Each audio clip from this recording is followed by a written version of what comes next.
एकादश अध्याय स्वयंभू मनु का ध्रुव जी को युद्ध बंद करने के लिए समझाना।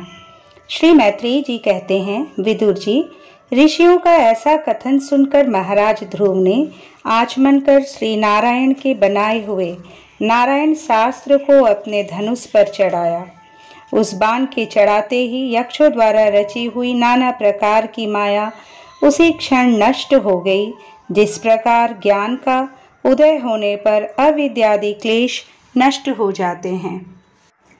ऋषिवर नारायण के द्वारा आविष्कृत उस अस्त्र को धनुष पर चढ़ाते ही उससे राजहंस के से पक्ष और सोने के फल वाले बड़े तीखे बाण निकले और जिस प्रकार मयूर के कारव करते वन में घुस जाते हैं, उसी प्रकार भयानक साए साए शब्द करते हुए वे शत्रु की सेना में घुस गए।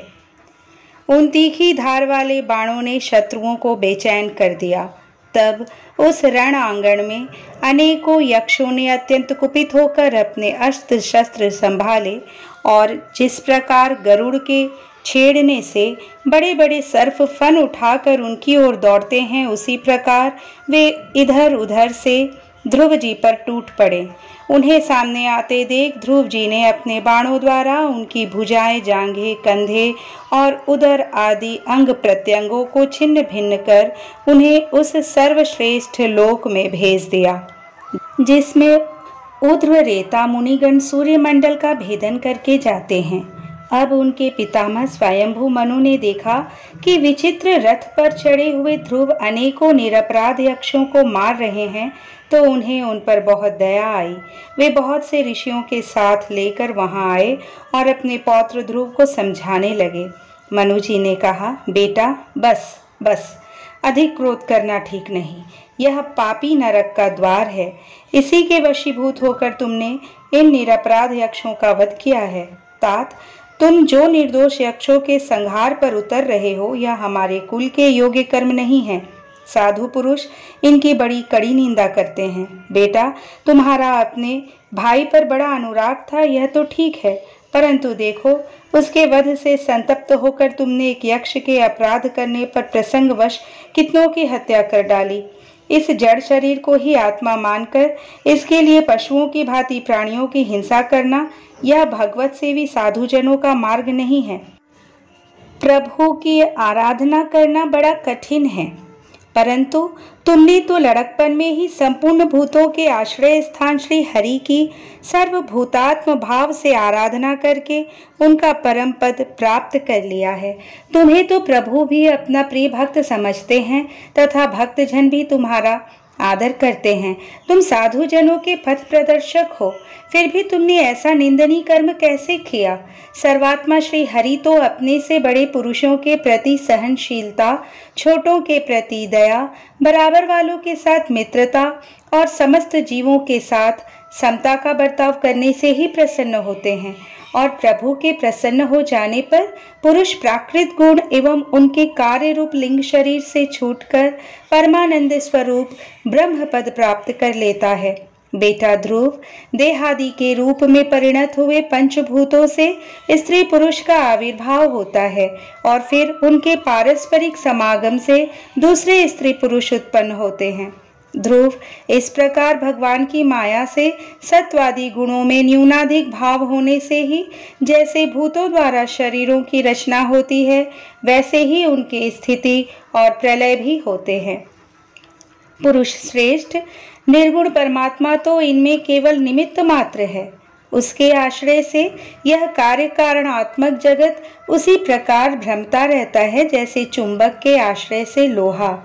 काल शक्ति के द्वारा क्रमशः सत्वादि गुणों में क्षोभ होने से लीला में भगवान की शक्ति भी सृष्टि आदि के रूप में विभक्त हो जाती है।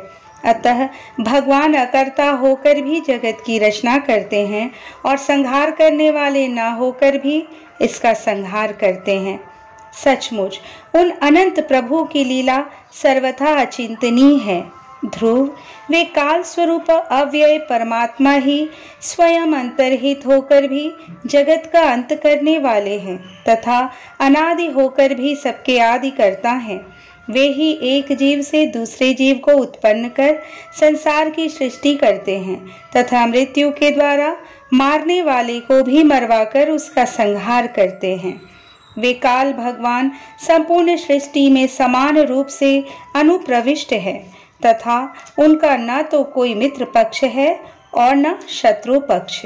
जैसे वायु के चलने पर धूल उसके साथ उड़ती है, उसी प्रकार समस्त जीव अपने अपने कर्मों के अधीन होकर काल की गति का अनुसरण करते हैं। अपने अपने कर्मानुसार सुख दुखादि फल भोगते हैं। सर्वसमर्थ श्री हरि कर्म बंधन में बंधे हुए जीव की आयु की वृद्धि और क्षय का विधान करते हैं, परंतु वे स्वयं इन दोनों से रहित और अपने स्वरूप में स्थित हैं। राजन, इन परमात्मा को ही मीमांसक लोग कर्म, चार्वाक, स्वभाव, वैशेषिक, मतावलंबी, काल, ज्योतिषी दैव और कामशास्त्री काम कहते हैं। वे किसी भी इंद्रिय या प्रमाण के विषय नहीं हैं। महदादि अनेक शक्तियां भी उन्हीं से प्रकट हुई हैं। वे क्या करना चाहते हैं इस बात को भी संसार में कोई नहीं जानता। फिर अपने मूल कारण उन प्रभु को तो जान ही कौन सकता है। बेटा, ये कुबेर के अनुचर तुम्हारे भाई को मारने वाले नहीं हैं, क्योंकि मनुष्य के जन्म मरण का वास्तविक कारण तो ईश्वर है। एकमात्र वही संसार को रचता, पालता और नष्ट करता है, किंतु अहंकार शून्य होने के कारण इसके गुण और कर्मों से वह सदा निर्लेप रहता है। वे संपूर्ण प्राणियों के अंतरात्मा, नियंता और रक्षा करने वाले प्रभु ही अपनी माया शक्ति से युक्त होकर समस्त जीवों का सृजन, पालन और संहार करते हैं। जिस प्रकार नाक में नकेल पड़े हुए बैल अपने मालिक का बोझा ढोते रहते हैं, उसी प्रकार जगत की रचना करने वाले ब्रह्मादि भी नाम रूप डोरी से बंधे हुए उन्हीं की आज्ञा का पालन करते हैं। वे अभक्तों के लिए मृत्यु रूप और भक्तों के लिए अमृत रूप हैं तथा संसार के एकमात्र आश्रय हैं। तात, तुम सब प्रकार उन्हीं परमात्मा की शरण लो। तुम 5 वर्ष की ही अवस्था में अपने सौतेली माता के वाग बाणों से मर्माहत होकर माँ की गोद छोड़कर वन को चले गए थे। वहां तपस्या द्वारा जिन ऋषिकेश भगवान की आराधना करके तुमने त्रिलोकी से ऊपर ध्रुवपद प्राप्त किया है और जो तुम्हारे वैर भावहीन सरल हृदय में वात्सल्यवश विशेष रूप से विराजमान हुए थे, उन निर्गुण, अद्वितीय, अविनाशी और नित्य मुक्त परमात्मा को आध्यात्म दृष्टि से अपने अंतःकरण में ढूंढो। उनमें यह भेद भावमय प्रपंच न होने पर भी प्रतीत हो रहा है।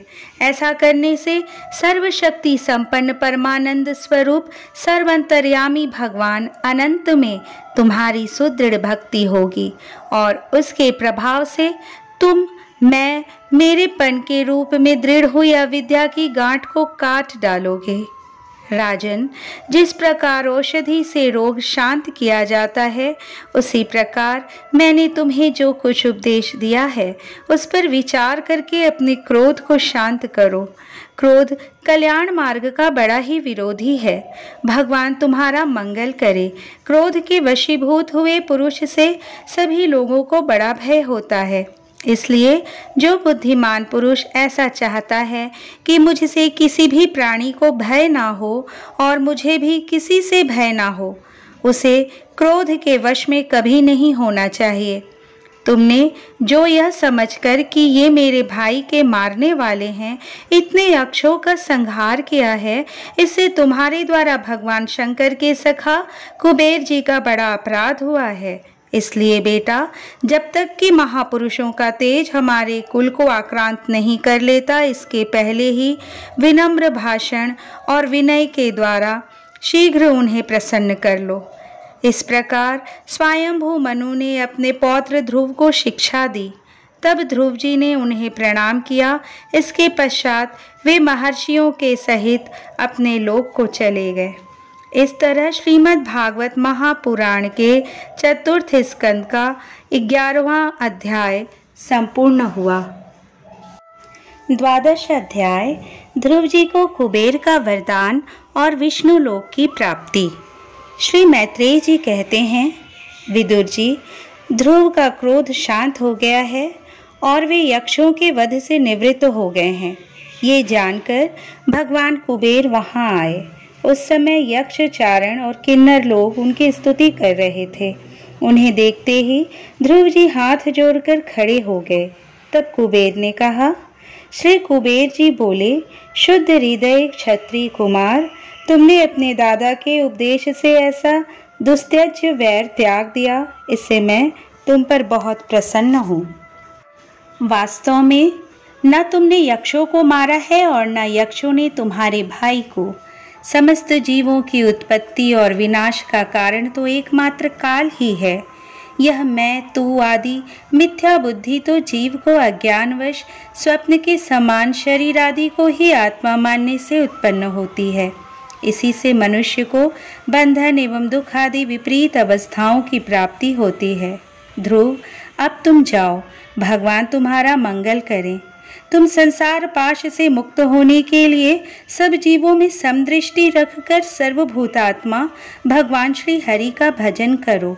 वे संसार पाश का छेदन करने वाले हैं तथा संसार की उत्पत्ति आदि के लिए अपनी त्रिगुणात्मिका माया शक्ति से युक्त होकर भी वास्तव में उसमें रहित हैं। उनके चरण कमल ही सबके लिए भजन करने योग्य है।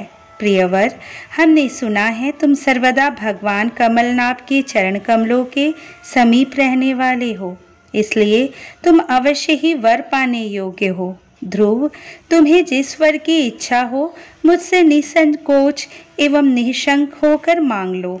श्री मैत्रेय जी कहते हैं, विदुर जी, यक्षराज कुबेर ने जब इस प्रकार वर मांगने के लिए आग्रह किया, तब महाभागवत महामति ध्रुव जी ने उनसे यही मांगा कि मुझे श्री हरि की अखंड स्मृति बनी रहे, जिससे मनुष्य सहज ही दुस्तर संसार सागर को पार कर जाता है। इडविडा के पुत्र कुबेर जी ने बड़े प्रसन्न मन से उन्हें भगवत स्मृति प्रदान की। फिर उनके देखते ही देखते वे अंतर्धान हो गए। इसके पश्चात ध्रुव जी भी अपनी राजधानी को लौट आए। वहां रहते हुए उन्होंने बड़ी बड़ी दक्षिणा वाले यज्ञों से भगवान यज्ञ पुरुष की आराधना की। भगवान ही द्रव्य, क्रिया और देवता संबंधी समस्त कर्म और उसके फल हैं तथा वे ही कर्म फल के दाता भी हैं। सर्वोपाधि शून्य सर्वात्मा श्री अच्युत में प्रबल वेग युक्त भक्ति भाव रखते हुए ध्रुव जी अपने में और समस्त प्राणियों में सर्वव्यापक श्री हरि को ही विराजमान देखने लगे। ध्रुव जी बड़े ही शील संपन्न ब्राह्मण भक्त, दीन वत्सल और धर्म मर्यादा के रक्षक थे। उनकी प्रजा उन्हें साक्षात पिता के समान मानती थी। इस प्रकार तरह तरह के ऐश्वर्य भोग से, पुण्य का और भोगों के त्याग पूर्वक यज्ञादि कर्मों के अनुष्ठान से पाप का क्षय करते हुए उन्होंने 36,000 वर्ष तक पृथ्वी का शासन किया। जितेंद्रीय महात्मा ध्रुव ने इसी तरह अर्थ, धर्म और काम के संपादन में बहुत से वर्ष बिताकर अपने पुत्र उत्कल को राज सिंहासन सौंप दिया। इस संपूर्ण दृश्य प्रपंच को अविद्या रचित स्वप्न और गंधर्व नगर के समान माया से अपने में ही कल्पित मानकर और यह समझकर कि शरीर, स्त्री, पुत्र, मित्र, सेना, भरा पूरा खजाना, जनाने महल, सुरम्य विहार भूमि और समुद्र पर्यंत भूमंडल का राज्य, ये सभी काल के गाल में पड़े हुए हैं। वे बद्रिकाश्रम को चले गए। वहां उन्होंने पवित्र जल में स्नान कर इंद्रियों को विशुद्ध किया। फिर स्थिर आसन से बैठकर प्राणायाम द्वारा वायु को वश में किया। तदंतर मन के द्वारा इंद्रियों को बाह्य विषयों से हटाकर मन को भगवान के स्थूल विराट स्वरूप में स्थिर कर दिया। उसी विराट रूप का चिंतन करते करते वे अंत में ध्याता और ध्येय के भेद से शून्य निर्विकल्प समाधि में लीन हो गए और उस अवस्था में विराट रूप का भी परित्याग कर दिया। इस प्रकार भगवान श्री हरि के प्रति निरंतर भक्ति भाव का प्रवाह चलते रहने से उनके नेत्रों में बार बार आनंद आश्रुओं की बाढ़ सी आ जाती थी।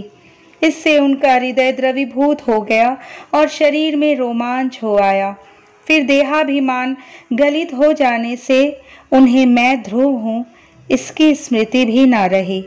इसी समय ध्रुव जी ने आकाश से एक बड़ा ही सुंदर विमान उतरते देखा। वह अपने प्रकाश से 10 दिशाओं को आलोकित कर रहा था, मानो पूर्णिमा का चंद्र ही उदय हुआ हो। उसमें 2 श्रेष्ठ पार्षद गदाओं का सहारा लिए खड़े थे। उनकी 4 भुजाएं थी, सुंदर श्याम शरीर था, किशोर अवस्था थी और अरुण कमल के समान नेत्र थे। वे सुंदर वस्त्र, किरीट, हार, भुजबंद और अति मनोहर कुंडल धारण किए हुए थे। उन्हें पुण्य श्लोक श्री हरि के सेवक जान ध्रुव जी हड़बड़ाहट में पूजा आदि का क्रम भूलकर सहसा खड़े हो गए और ये भगवान के पार्षदों में प्रधान हैं, ऐसा समझकर उन्होंने श्री मधुसूदन के नामों का कीर्तन करते हुए उन्हें हाथ जोड़कर प्रणाम किया। ध्रुव जी का मन भगवान के चरण कमलों में तल्लीन हो गया और वे हाथ जोड़कर बड़ी नम्रता से सिर नीचा किए खड़े रह गए। तब श्री हरि के प्रिय पार्षद सुनंद और नंद ने उनके पास जाकर मुस्कुराते हुए कहा। सुनंद और नंद कहने लगे, राजन, आपका कल्याण हो। आप सावधान होकर हमारी बात सुनिए। आपने 5 वर्ष की अवस्था में ही तपस्या करके सर्वेश्वर भगवान को प्रसन्न कर लिया था।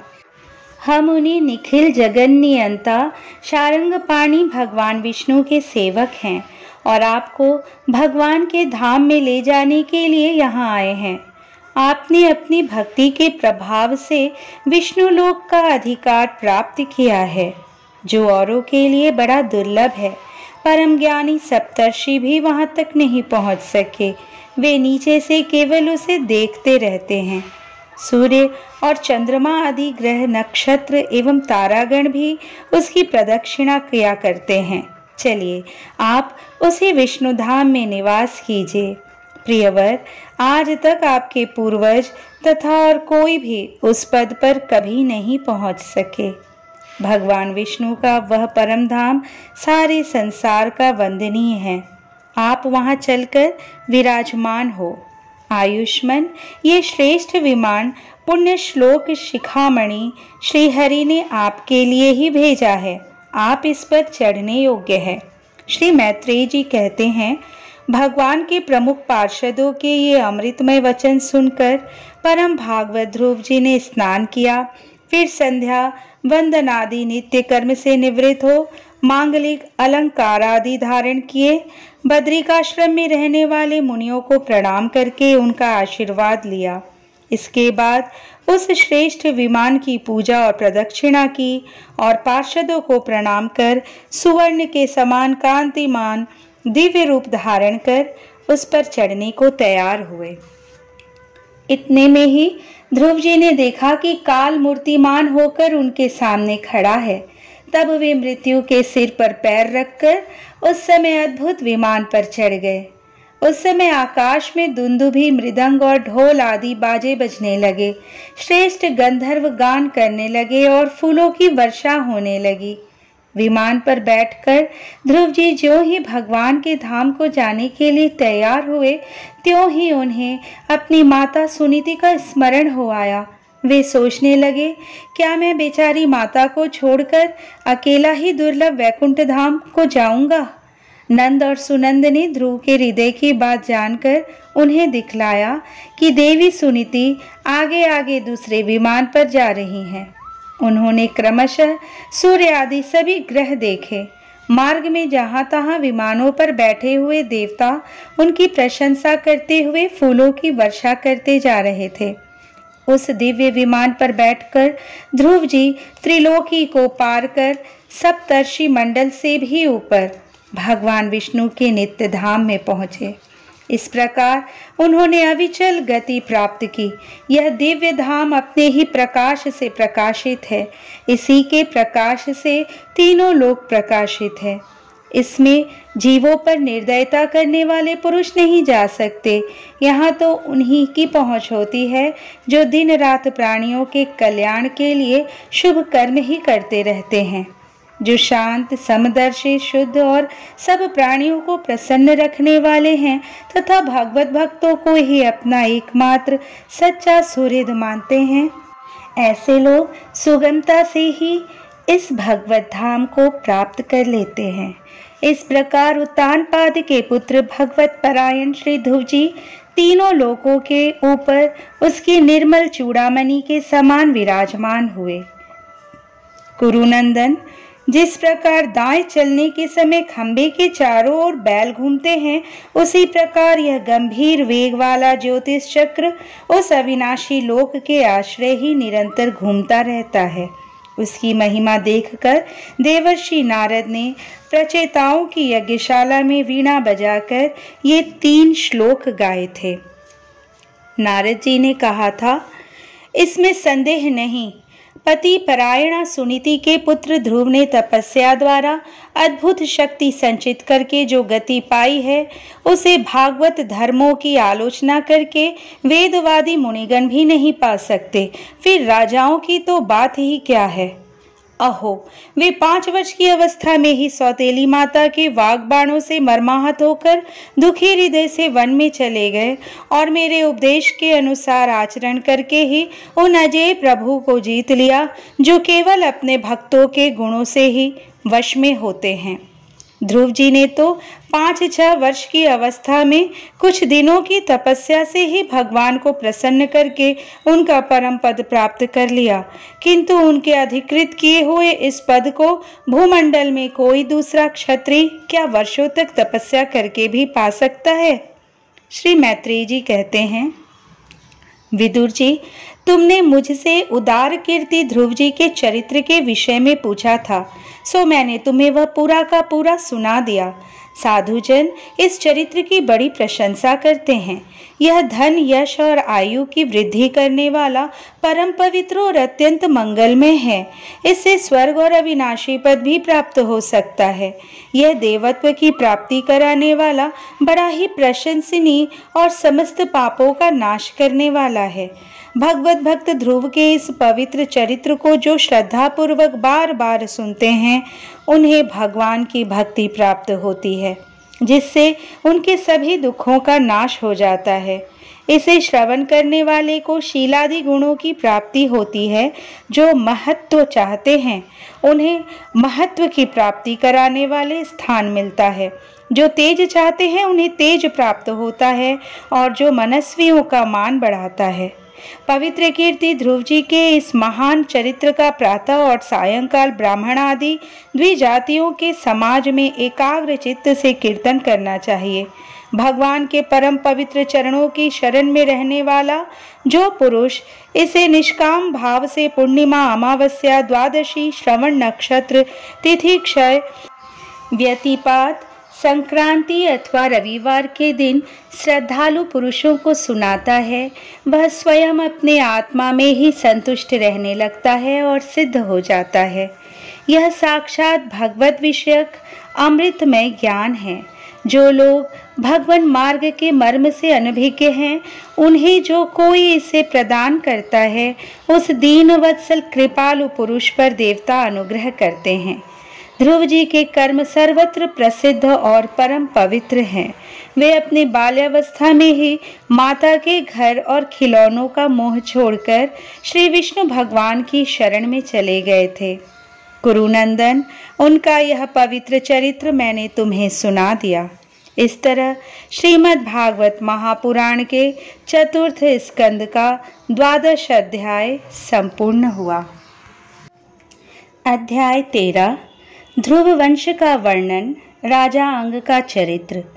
श्री सूत जी कहते हैं, शौनक जी, श्री मैत्रेय मुनि के मुख से ध्रुव जी के विष्णु पद पर आरूढ़ होने का वृतांत सुनकर विदुर जी के हृदय में भगवान विष्णु की भक्ति का उद्रेक हो आया और उन्होंने फिर मैत्रेय जी से प्रश्न करना आरंभ किया। विदुर जी ने पूछा, भगवत परायण मुने, ये प्रचेता कौन थे? किसके पुत्र थे? किसके वंश में प्रसिद्ध थे? और इन्होंने कहाँ यज्ञ किया था? भगवान के दर्शन से कृतार्थ नारद जी परम भागवत हैं, ऐसा मैं मानता हूँ। उन्होंने 5 रात्र का निर्माण करके श्री हरि की पूजा पद्धति रूप क्रिया योग का उपदेश किया है।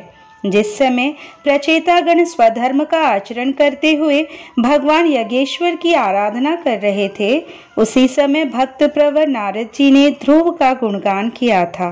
ब्रह्मन, उस स्थान पर उन्होंने भगवान की जिन जिन लीला कथाओं का वर्णन किया था, वे सब पूर्ण रूप से मुझे सुनाइए। मुझे उनके सुनने की बड़ी इच्छा है। श्री मैत्रेय जी ने कहा, विदुर जी, महाराज ध्रुव के वन चले जाने पर उनके पुत्र उत्कल ने अपने पिता के सार्वभौम वैभव और राज्य सिंहासन को अस्वीकार कर दिया। वह जन्म से ही शांतचित्त, आसक्ति शून्य और समदर्शी था तथा संपूर्ण लोकों को अपनी आत्मा में और अपनी आत्मा को संपूर्ण लोकों में स्थित देखता था। उसके अंतःकरण का वासना रूप मल अखंड योगाग्नि से भस्म हो गया था, इसलिए वो अपनी आत्मा को विशुद्ध बोध रस के साथ अभिन्न, आनंदमय और सर्वत्र व्याप्त देखता था। सब प्रकार के भेद से रहित प्रशांत ब्रह्म को ही वह अपना स्वरूप समझता था तथा अपनी आत्मा से भिन्न कुछ भी नहीं देखता था। वह अज्ञानियों को रास्ते आदि साधारण स्थानों में बिना लपट की आग के समान मूर्ख, अंधा, बहरा, पागल अथवा गूंगा सा प्रतीत होता था। वास्तव में ऐसा था नहीं। इसलिए कुल के बड़े बूढ़े तथा मंत्रियों ने उसे मूर्ख और पागल समझकर उसके छोटे भाई भ्रमिपुत्र वत्सर को राजा बनाया। वत्सर की प्रेयसी भार्या स्वरवीर्थी के गर्भ से पुष्पार्ण, तिग्मकेतु, इश, ऊर्ज, वसु और जय नाम के 6 पुत्र हुए। पुष्पार्ण के प्रभा और दोषा नाम की 2 स्त्रियां थीं। उनमें से प्रभा के प्रातः, मध्यांदिनी और सायं ये 3 पुत्र हुए।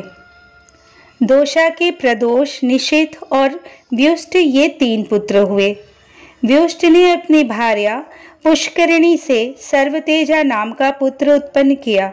उसकी पत्नी आकुति के चक्षु नामक पुत्र हुआ। चाक्षुष मनवंतर में वही मनु हुआ। चक्षु मनु की स्त्री नडवला से पुरु, कुत्स, त्रित, धूम्न, सत्यवान, ऋत, व्रत, अग्निष्टोम, अतिरात्र, प्रद्युम्न, शिबी और उल्मुख ये 12 सत्वगुणी बालक उत्पन्न हुए। इनमें उल्मुख ने अपनी पत्नी पुष्करिणी से अंग, सुमना, ख्याति, क्रतु, अंगिरा और गय ये 6 उत्तम पुत्र उत्पन्न किए। अंग की पत्नी सुनीता ने क्रूर कर्मावेन को जन्म दिया, जिसकी दुष्टता से उद्विग्न होकर राजर्षि अंग नगर छोड़कर चले गए थे। प्यारे विदुर जी, मुनियों के वाक्य वज्र के समान अमोघ होते हैं। उन्होंने कुपित होकर वेन को शाप दिया और जब वह मर गया तब कोई राजा न रहने के कारण लोक में लुटेरों के द्वारा प्रजा को बहुत कष्ट होने लगा। यह देखकर उन्होंने वेन की दाहिनी भुजा का मंथन किया, जिससे भगवान विष्णु के अंशावतार आदि सम्राट महाराज पृथु प्रकट हुए। विदुर जी ने पूछा, ब्रह्मन, महाराज अंग तो बड़े शील संपन्न, साधु स्वभाव, ब्राह्मण भक्त और महात्मा थे। उनके वेन जैसा दुष्ट पुत्र कैसे हुआ, जिसके कारण दुखी होकर उन्हें नगर छोड़ना पड़ा? राजदंडधारी वेन का भी ऐसा क्या अपराध था जो धर्मज्ञ मुनीश्वरों ने उसके प्रति शाप रूप ब्रह्मदंड का प्रयोग किया? प्रजा का कर्तव्य है कि वह प्रजापालक राजा से कोई पाप बन जाए तो भी उसका तिरस्कार न करे, क्योंकि वह अपने प्रभाव से 8 लोकपालों के तेज को धारण करता है। ब्रह्मन, आप भूत भविष्य की बातें जानने वालों में सर्वश्रेष्ठ हैं, इसलिए आप मुझे सुनीता के पुत्र वेन की सब करतूतें सुनाइए। मैं आपका श्रद्धालु भक्त हूँ। श्री मैत्रेय जी ने कहा, विदुर जी, एक बार राजर्षि अंग ने अश्वमेध महायज्ञ का अनुष्ठान किया। उसमें वेदवादी ब्राह्मणों के आवाहन करने पर भी देवता लोग अपना भाग लेने नहीं आए। तब ऋत्विजों ने विस्मित होकर यजमान अंग से कहा, राजन, हम आहुतियों के रूप में आपका जो घृत आदि पदार्थ हवन कर रहे हैं उसे देवता लोग स्वीकार नहीं करते। हम जानते हैं आपकी होम सामग्री दूषित नहीं है, आपने उसे बड़ी श्रद्धा से जुटाया है तथा वेद मंत्र भी किसी प्रकार बलहीन नहीं है, क्योंकि उनका प्रयोग करने वाले ऋत्विजगण याजकोचित सभी नियमों का पूर्णतया पालन करते हैं।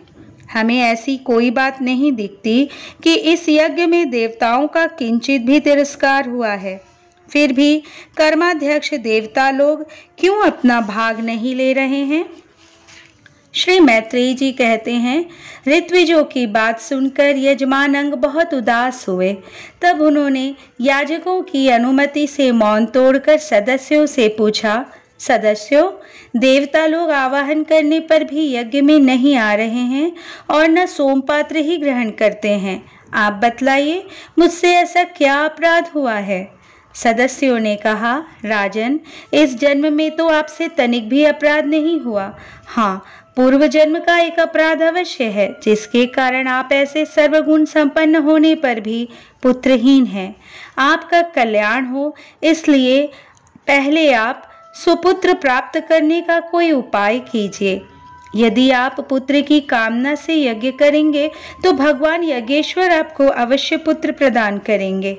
जब संतान के लिए साक्षात यज्ञ पुरुष श्रीहरि का आवाहन किया जाएगा, तब देवता लोग स्वयं ही अपना अपना यज्ञ भाग ग्रहण करेंगे। भक्त जिस जिस वस्तु की इच्छा करता है, श्रीहरि उसे वही वही पदार्थ देते हैं। उनकी जिस प्रकार आराधना की जाती है, उसी प्रकार उपासक को फल भी मिलता है। इस प्रकार राजा अंग को पुत्र प्राप्ति कराने का निश्चय कर ऋत्विजों ने पशु में यज्ञ रूप से रहने वाले श्री विष्णु भगवान के पूजन के लिए पुरोडाश नामक चरु समर्पण किया। अग्नि में आहुति डालते ही अग्निकुंड से सोने के हार और शुभ्र वस्त्रों से विभूषित एक पुरुष प्रकट हुए। वे एक स्वर्ण पात्र में सिद्ध खीर लिए हुए थे। उदार बुद्धि राजा अंग ने याजकों की अनुमति से अपनी अंजलि में वह खीर ले ली और उसे स्वयं सूंघ कर प्रसन्नता पूर्वक अपनी पत्नी को दे दिया। पुत्रहीना रानी ने वह पुत्र प्रदायिनी खीर खाकर अपने पति के सहवास से गर्भ धारण किया। उससे यथा समय उसके एक पुत्र हुआ। वह बालक बाल्यावस्था से ही अधर्म के वंश में उत्पन्न हुए अपने नाना मृत्यु का अनुगामी था। सुनीता मृत्यु की ही पुत्री थी, इसलिए वह भी अधार्मिक ही हुआ। वह दुष्ट वेन धनुष बाण चढ़ाकर वन में जाता और व्याध के समान बेचारे भोले भाले हरिणों की हत्या करता। उसे देखते ही पुरवासी लोग वेन आया कहकर पुकार उठते। वह ऐसा क्रूर और निर्दयी था कि मैदान में खेलते हुए अपनी बराबरी के बालकों को पशुओं की भांति बलात् मार डालता। वेन की ऐसी दुष्ट प्रकृति देखकर महाराज अंग ने उसे तरह तरह से सुधारने की चेष्टा की, परंतु वे उसे सुमार्ग पर लाने में समर्थ न हुए। इससे उन्हें बड़ा ही दुख हुआ। वे मन ही मन कहने लगे, जिन गृहस्थों के पुत्र नहीं हैं, उन्होंने अवश्य ही पूर्व जन्म में श्री हरि की आराधना की होगी। इसी से उन्हें कुपूत की करतूतों से होने वाले असह्य क्लेश नहीं सहने पड़ते। जिसकी करनी से माता पिता का सारा सुयश मिट्टी में मिल जाए, उन्हें अधर्म का भागी होना पड़े, सबसे विरोध हो जाए, कभी न छूटने वाली चिंता मोल लेनी पड़े और घर भी दुखदायी हो जाए, ऐसी नाम मात्र की संतान के लिए कौन समझदार पुरुष ललचावेगा? वह तो आत्मा के लिए एक प्रकार का मोहमय बंधन ही है। मैं तो सपूत की अपेक्षा कुपूत को ही अच्छा समझता हूँ, क्योंकि सपूत को छोड़ने में बड़ा क्लेश होता है। कुपूत घर को नरक बना देता है, इसलिए उससे सहज ही छुटकारा हो जाता है। इस प्रकार सोचते सोचते महाराज अंग को रात में नींद आई। उनका चित्त गृहस्थी से विरक्त हो गया। वे आधी रात के समय बिछौने से उठे। इस समय वेन की माता नींद में बेसुध पड़ी थी। राजा ने सबका मोह छोड़ दिया और उसी समय किसी को भी मालूम न हो, इस प्रकार चुपचाप महान ऐश्वर्य भरे राजमहल से निकलकर वन को चल दिए। महाराज विरक्त होकर घर से निकल गए हैं। ये जानकर सभी प्रजाजन, पुरोहित, मंत्री और सुहृदगण आदि अत्यंत शोकाकुल होकर पृथ्वी पर उनकी खोज करने लगे। ठीक वैसे ही जैसे योग का यथार्थ रहस्य न जानने वाले पुरुष अपने हृदय में छिपे हुए भगवान को बाहर खोजते हैं। जब उन्हें अपने स्वामी का कहीं पता न लगा, तब वे निराश होकर नगर में लौट आए और वहां जो मुनिजन एकत्रित हुए थे, उन्हें यथावत प्रणाम करके उन्होंने आंखों में आंसू भरकर महाराज के न मिलने का वृत्तांत सुनाया। इस तरह श्रीमद् भागवत महापुराण के चतुर्थ स्कंद का 13वां अध्याय संपूर्ण हुआ। चतुर्दश अध्याय राजा वेन की कथा। श्री मैत्रेय जी कहते हैं, वीरवर विदुर जी, सभी लोगों की कुशल चाहने वाले भृगु आदि मुनियों ने देखा कि अंग के चले जाने से अब पृथ्वी की रक्षा करने वाला कोई नहीं रह गया है। सब लोग पशुओं के समान उच्छृंखल होते जा रहे हैं। तब उन्होंने माता सुनीता की सम्मति से मंत्रियों के सहमत न होने पर भी वेन को भूमंडल के राजपद पर अभिषिक्त कर दिया। वेन बड़ा कठोर शासक था। जब चोर डाकुओं ने सुना कि वही राज सिंहासन पर बैठा है, तब सर्प से डरे हुए चूहों के समान वे सब तुरंत ही जहां तहां छिप गए। राजासन पाने पर वेन 8 लोकपालों की ऐश्वर्य कला के कारण उन्मत्त हो गया और अभिमानवश अपने को ही सबसे बड़ा मानकर महापुरुषों का अपमान करने लगा। वह ऐश्वर्य मद से अंधा हो रथ पर चढ़कर निरंकुश गजराज के समान पृथ्वी और आकाश को कपाता हुआ सर्वत्र विचरने लगा। कोई भी द्विजाति वर्ण का पुरुष कभी किसी प्रकार का यज्ञ, दान और हवन ना करे। अपने राज्य में यह ढिंढोरा पिटवा कर उसने सारे धर्म कर्म बंद करवा दिए। दुष्ट वेन का ऐसा अत्याचार देखकर सारे ऋषि मुनि एकत्रित हुए और संसार पर संकट आया समझकर करुणावश आपस में कहने लगे, अहो, जैसे दोनों ओर जलती हुई लकड़ी के बीच में रहने वाले चींटी आदि जीव महान संकट में पड़ जाते हैं, वैसे ही इस समय सारी प्रजा एक ओर राजा के और दूसरी ओर चोर डाकुओं के अत्याचार से महान संकट में पड़ रही है। हमने अराजकता के भय से ही अयोग्य होने पर भी वेन को राजा बनाया था, किंतु अब उससे भी प्रजा को भय हो गया। ऐसी अवस्था में प्रजा को किस प्रकार सुख शांति मिल सकती है? सुनीता की कोख से उत्पन्न हुआ यह वेन स्वभाव से ही दुष्ट है, परंतु सांप को दूध पिलाने के समान इसको पालना पालने वालों के लिए अनर्थ का कारण हो गया है। हमने इसे प्रजा की रक्षा करने के लिए नियुक्त किया था। यह आज उसी को नष्ट करने पर तुला हुआ है। इतना सब होने पर भी हमें इसे समझाना अवश्य चाहिए। ऐसा करने से इसके किए हुए पाप हमें स्पर्श नहीं करेंगे। हमने जानबूझकर दुराचारी वेन को राजा बनाया था, किंतु यदि समझाने पर भी यह हमारी बात नहीं मानेगा तो लोक के धिक्कार से दग्ध हुए इस दुष्ट को हम अपने तेज से भस्म कर देंगे। ऐसा विचार करके मुनि लोग वेन के पास गए और अपने क्रोध को छिपाकर उसे प्रिय वचनों से समझाते हुए इस प्रकार कहने लगे। मुनियों ने कहा, राजन, हम आपसे जो बात कहते हैं उस पर ध्यान दीजिए। इससे आपकी आयु, श्री, बल और कीर्ति की वृद्धि होगी। तात, यदि मनुष्य मन, वाणी, शरीर और बुद्धि से धर्म का आचरण करे तो उसे स्वर्ग आदि शोक रहित लोकों की प्राप्ति होती है। यदि उसका निष्काम भाव हो तब तो वही धर्म उसे अनंत मोक्ष पद पर पहुंचा देता है। इसलिए वीरवर, प्रजा का कल्याण रूप वह धर्म आपके कारण नष्ट नहीं होना चाहिए। धर्म के नष्ट होने से राजा भी ऐश्वर्य से च्युत हो जाता है। जो राजा दुष्ट मंत्री और चोर आदि से अपनी प्रजा की रक्षा करते हुए न्यायाकूल कर लेता है, वह इस लोक में और परलोक में दोनों जगह सुख पाता है।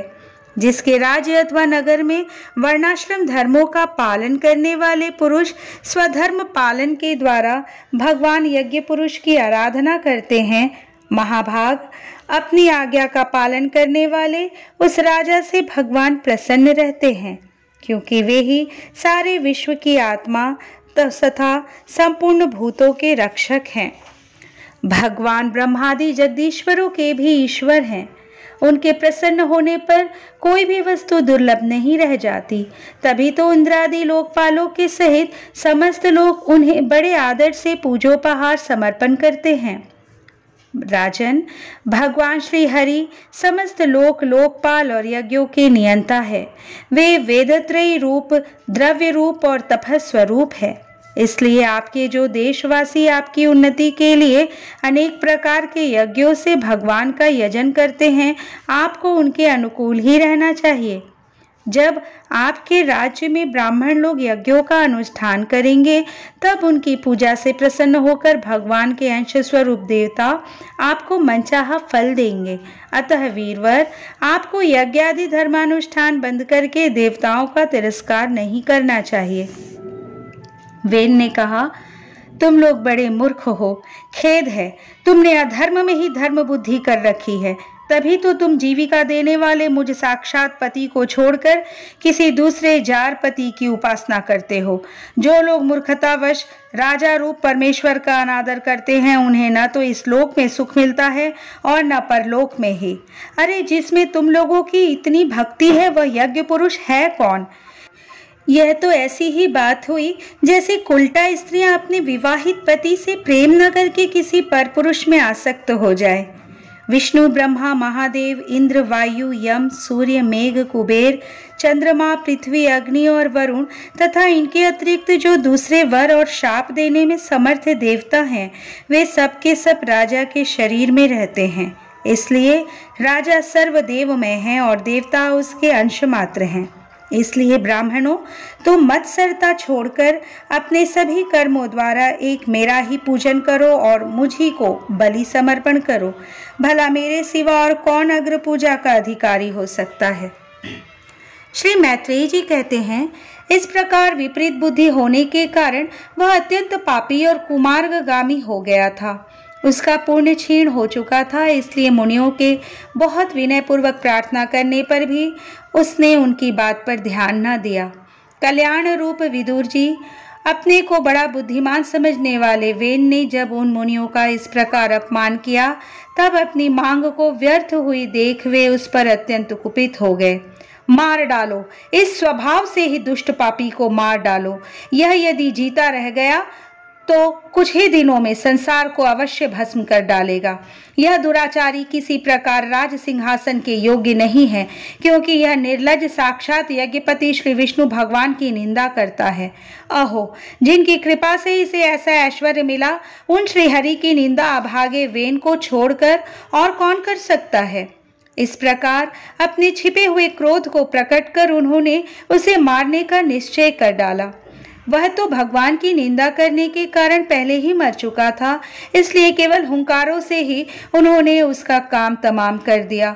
जब मुनिगण अपने अपने आश्रमों को चले गए, तब इधर वेन की शोकाकुला माता सुनीता मंत्रादि के बल से तथा अन्य युक्तियों से अपने पुत्र के शव की रक्षा करने लगी। एक दिन वे मुनिगण सरस्वती के पवित्र जल में स्नान कर अग्निहोत्र से निवृत्त हो नदी के तीर पर बैठे हुए हरि चर्चा कर रहे थे। उन दिनों लोकों में आतंक फैलाने वाले बहुत से उपद्रव होते देखकर वे आपस में कहने लगे, आजकल पृथ्वी का कोई रक्षक नहीं है, इसलिए चोर डाकुओं के कारण उसका कुछ अमंगल तो नहीं होने वाला है। ऋषि लोग ऐसा विचार कर ही रहे थे कि उन्होंने सब दिशाओं में धावा करने वाले चोरों और डाकुओं के कारण उठी हुई बड़ी भारी धूल देखी। देखते ही वे समझ गए कि राजा वेन के मर जाने के कारण देश में अराजकता फैल गई, राज्य शक्तिहीन हो गया है और चोर डाकू बढ़ गए हैं। यह सारा उपद्रव लोगों का धन लूटने वाले तथा एक दूसरे के खून के प्यासे लुटेरों का ही है। अपने तेज से अथवा तपोबल से लोगों को ऐसी कुप्रवृत्ति से रोकने में समर्थ होने पर भी ऐसा करने में हिंसादि दोष देखकर उन्होंने इसका कोई निवारण नहीं किया। फिर सोचा कि ब्राह्मण यदि समदर्शी और शांत स्वभाव भी हो तो भी दिनों की उपेक्षा करने से उसका तप उसी प्रकार नष्ट हो जाता है जैसे फूटे हुए घड़े में से जल बह जाता है। फिर राजर्षि अंग का वंश भी नष्ट नहीं होना चाहिए, क्योंकि इसमें अनेक अमोघ शक्ति और भगवत परायण राजा हो चुके हैं। ऐसा निश्चय कर उन्होंने मृत राजा की जांघ को बड़े जोर से मथा तो उसमें से एक बौना पुरुष उत्पन्न हुआ। वह कौवे के समान काला था। उसके सभी अंग और खासकर भुजाएं बहुत छोटी थी, जबड़े बहुत बड़े, टांगे छोटी, नाक चपटी, नेत्र लाल और केश तांबे के रंग के से थे। उसने बड़ी दीनता और नम्र भाव से पूछा कि मैं क्या करूं? तो ऋषियों ने कहा, निशीथ, बैठ जा। इसी से वह निषाद कहलाया। उसने जन्म लेते ही राजा वेन के भयंकर पापों को अपने ऊपर ले लिया, इसीलिए उसके वंशधर नैषाद भी हिंसा, लूटपाट आदि पाप कर्मों में रत रहते हैं। अतः वे गांव और नगर में न टिककर वन और पर्वतों में ही निवास करते हैं। इस तरह श्रीमद् भागवत महापुराण के चतुर्थ स्कंद का 14वां अध्याय संपूर्ण हुआ।